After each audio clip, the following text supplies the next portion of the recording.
Welcome to the deep dive. Today we're doing something, well, a bit different and really fascinating. We're looking at how specific drinks can actually symbolize parts of a personality. We've got some really interesting source material today focusing on this subpersonality called Kenny Hmm. and how his character seems to be reflected in three, honestly, very different drinks. That's right. And our main source here, these Kenny Drinks research notes, they're quite detailed. They explore how bourbon, milk, and Lebanon, yeah, quite the trio, align with Kenny's core identity. So our mission in this deep dive is really to pull out those key insights, those maybe surprising facts, and give you a kind of shortcut to understanding what these everyday choices might reveal about character, especially Kenny's. Okay, let's start with bourbon. It has this weight to it, doesn't it? What is it about its history, its origins, that makes it such a strong symbol for Kenny's grounded nature? That's a great place to start because bourbon, well, it didn't begin as some fancy spirit. It really came about in the late 18th century, mostly Kentucky, probably named after Bourbon County. But it was, farmers. They had surplus corn. And aging it in new charred oak barrels, that was the key step that gave it that signature caramel taste. Ah, okay. So ingenuity born from necessity. Exactly. And by the 1800s, it had sort of cemented itself as a cultural thing, particularly in the American South. That whole origin story, practicality, resourcefulness, craftsmanship, it already resonates with Kenny, doesn't it? It really does. So it's more than just alcohol. It's like frontier pragmatism in a bottle Uh-huh. and woven into Southern identity, hospitality. Yeah. You mentioned storytelling on the porch. I can picture that. And those traditions, like sipping it neat or the mint julep at the Derby, often these things are passed down generation to generation. Right. What does that tell us about Kenny's values straight away? Well, for me, it speaks to endurance and deliberation. Think Mhm. about bourbon's journey. It went from like rustic homebrew to industrial production. It survived prohibition somehow, then had this post WWII revival. And now it's seen as this artisan global luxury item, but still has that heritage feel. So it wasn't a quick flash in the pan. Not at all. It's a slow burn, resilience, valuing things that last. That feels very Kenny. That totally makes sense. And sticking with that built to last idea, Yeah. how is it actually made? What about the process itself connects to Kenny? The process is crucial. It's all about rigor, craft. So legally, it has to be at least 51% corn, often uses limestone filtered water, which is a Kentucky thing, yeast for fermentation, and here's the big one.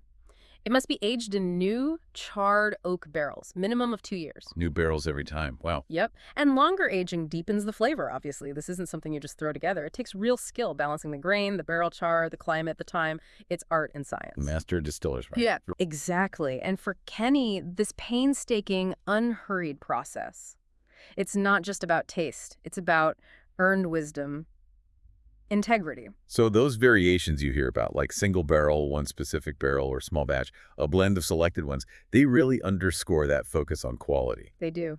And the rituals, too. Toasting at weddings, memorials, the Kentucky Bourbon Trail tours. That southern porch sip you mentioned. Yeah. They're not just habits, are they? They feel significant, markers of moments. So digging into that deeper meaning, what's the emotional tone of bourbon? I'd say warm, grounded, proud, but quietly powerful. There's a strong nostalgia factor, too. Simpler times, maybe. Rural strength. Father-son bonding comes up a lot. Comfort factor. Medium high, I'd say. It's meant Yeah. to be sipped slowly. It invites stories, legacy. And fun factor. Not exactly a party starter. More medium, yeah. It's about savoring the meaning, not just, getting loud. It embodies values like tradition, patience, integrity, resilience. And its role in society, like a rite of passage. Definitely, especially in the South and Midwest. A marker of adulthood, maybe. Mm. Wisdom that's earned, not rushed, like the drink itself. A slow burn of wisdom. I like that. And culturally tied to the Deep South, Midwest. Fall, winter, fireside drink. Mm-hmm. And it's interesting how it's gone from maybe working class roots to this modern connoisseur thing. Yet it's still approachable. Yeah. Appeals to the 30-plus crowd, but also trendy in cocktails now. Right. It's got this dual status. Which brings us to how it's perceived. How does that lock in the Kenny alignment? Well, it's seen as timeless mainstream, rooted in American tradition, respected, but also, yeah, recently trendy with artisan stuff. It's not counterculture. In many ways, especially in rural and Southern America, it is the culture. Right. Socially, the perception is mature, thoughtful, powerful, maybe traditionally masculine, though that's changing. A conversation starter, but sipped with respect. Exactly. And the taste profile, caramel, vanilla, oak, spice, smoke. best at room temp, smooth, warming. It all reinforces that steady, deliberate nature, which is why it resonates so strongly with Kenny. It mirrors his structure, his principles, that connection to legacy and craft. Precisely. Like bourbon, Kenny isn't loud, but he's powerful. He values, let's say, slow mastery over quick spectacle. Perfect fit for Kenny's themes. Legacy, structure, shared rituals. Okay, now shifting gears completely. From that complex aged spirit to milk. Seems almost ridiculously simple in comparison. How can milk also align with Kenny? Well, it's that very simplicity and its ancient role that connects it. Humans started drinking milk way back, Neolithic period, 8,000 BCE maybe, with Yeah. animal domestication. For early pastoral cultures, it wasn't just food, it was survival, reliability, something you could count on when crops failed. Ah, utility first. Exactly. And that utility first idea, that fits Kenny perfectly. He respects what works, not necessarily what's trendy. Function over fashion. So milk isn't just a drink, it's like a foundational element of civilization, nourishing babies, the sick, families. Absolutely. In many ancient societies, it was linked to life-giving forces. It's practical, primal, deeply embedded. And that deep functional role says, what about Kenny? It speaks to his no-nonsense energy, his depth, maybe tied to generations. Milk has evolved, sure, raw, fermented, pasteurized, fortified. But for Kenny, it's probably not about the latest oat milk latte. Probably not. For him, it's likely about the core purpose. And ethical production matters too. It comes from animals, cows, goats, sheep. Simple concept, but doing it right, ethically, that takes commitment. Another Kenny trait. Yeah, you don't picture Kenny fussing with fancy milk alternatives. More like a cool glass from the fridge, no frills. Exactly. And the rituals are just as basic. Pouring it on cereal at dawn, drinking a glass after a hard day's work, back to that utility.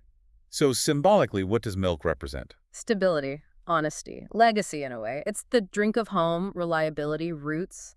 It's not trying to be cool or performative. It's just there. A tool for living, not an accessory. And its role in society, feeding people, feeding generations, building meals from breakfast to dinner. Right. Kenny respects things that quietly hold the structure together. Milk does that. Culturally, it's tied to farms, agrarian life, school lunches. Childhood, working class breakfasts, a kind of quiet care, maybe? Care without spectacle? Universally consumed, but maybe underappreciated. Often, yes. Like the reliable people in our lives, sometimes. So how does that overlooked status connect back to Kenny? Well, status-wise, it's always been mainstream. Maybe a bit controversial now with dietary debates, but it's still everywhere. Kenny wouldn't care if it's cool. He'd care if it's real, if it's earned. Right. The Got Milk campaigns, though. They tried to make it cool. They did. And in movies, think about it, milk often signals innocence or sometimes strength under pressure, the tough farmer, the resilient mom. True. But socially, sometimes seen as boring. Basic. Sometimes dismissed, yeah. But when you respect it, it symbolizes quiet loyalty. A cornerstone, not a showpiece. And the taste. Smooth, cool, neutral. Yeah, it kind of fills a gap, settles things down. So the Kenny alignment comes through in its reliability. Its no-nonsense nature. Exactly. Reliability, that straightforward energy, that generational depth. Kenny isn't about reinventing the wheel. As the notes say, he's here to protect what works. So if Kenny were a drink, He'd be basic, foundational, and honestly pretty hard to replace. okay, from foundational milk, we move to our third drink, Laban. This fermented yogurt drink brings a whole different cultural angle. Middle Eastern, right. Yet surprisingly, it seems to embody a kind of balance and stability that also speaks to Kenny. Where does Laban come from? Laban's roots are incredibly ancient. We're talking thousands of years back, Mesopotamia, the Levant. And like the others, it likely started out of necessity, a way to preserve milk in hot climates using natural fermentation, way before fridges. Ah, another practical origin. Absolutely. For nomadic Bedouins, for farming villagers, Laban was a stable, cooling, nutritious staple. That practical, survival-driven beginning, just like bourbons maybe, connects to Kenny's resourcefulness, his respect for solutions that last. So again, born from need, refined by tradition. And it's more than just refreshment. You mentioned hospitality.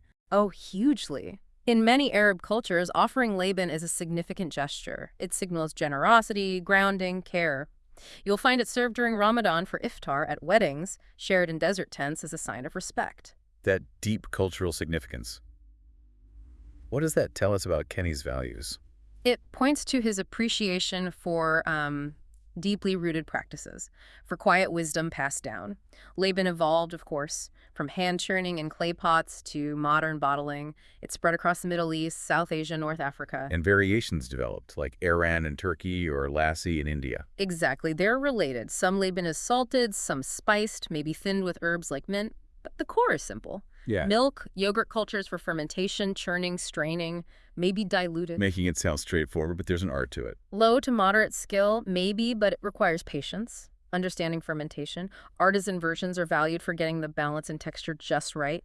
And that emphasis on patience, on a natural, thoughtful process, that resonates with Kenny again. The rituals sound lovely, too. Served cold, maybe in copper cups or clay jars, paired with food. Often, yes, with rice, kebabs, flatbreads.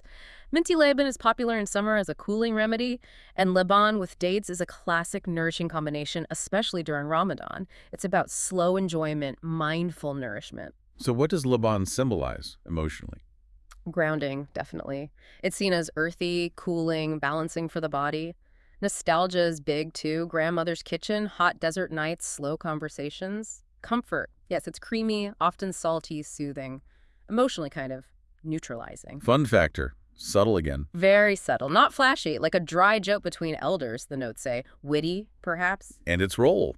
Tied to the Middle East, Gulf, Levant, parts of Africa and South Asia, year-round, across social classes. Right. Consumed by everyone, from farmers to kings, as they say, and associated with Ramadan, Eid, weddings, post-fasting, appeals across generations. So how does its understated vibe, its perception, connect directly to Kenny? Well, its status is timeless, not trendy. Understated, not flashy. Mainstream where it's from, niche elsewhere. You could almost call it countercultural in our fast-paced Western beverage world. It resists sugar, resists the buzz. It's about natural balance. Like grandmother's wisdom in a glass. That's a perfect description from the notes. It often appears in cultural stories symbolizing tradition, wholesomeness, taste-wise. Tangy, lightly salty, savory, served cold. Texture is creamy but thin, silky, maybe lightly frothy, refreshing. Okay, so the direct Kenny link. The notes put it bluntly. Laban is Kenny in a glass. Humble, functional, principled. Not about flair, about sustainability. Exactly.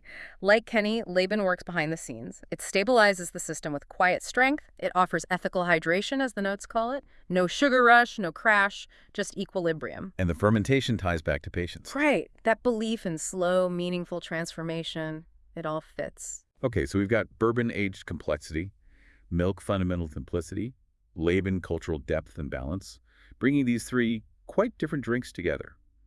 What's the unified theory? What picture of Kenny emerges from all three? It's quite illuminating when you lay them side by side. These shared threads emerge that really define Kenny's essence. First, there's this profound respect for tradition and legacy. You see it in bourbon's generational aspect, milk's ancient role feeding families, Laban's deep historical roots and rituals. It's about history that's lived. Okay, tradition. What else? Second, quiet strength and reliability. Bourbon's power isn't loud. Milk is fundamentally reliable.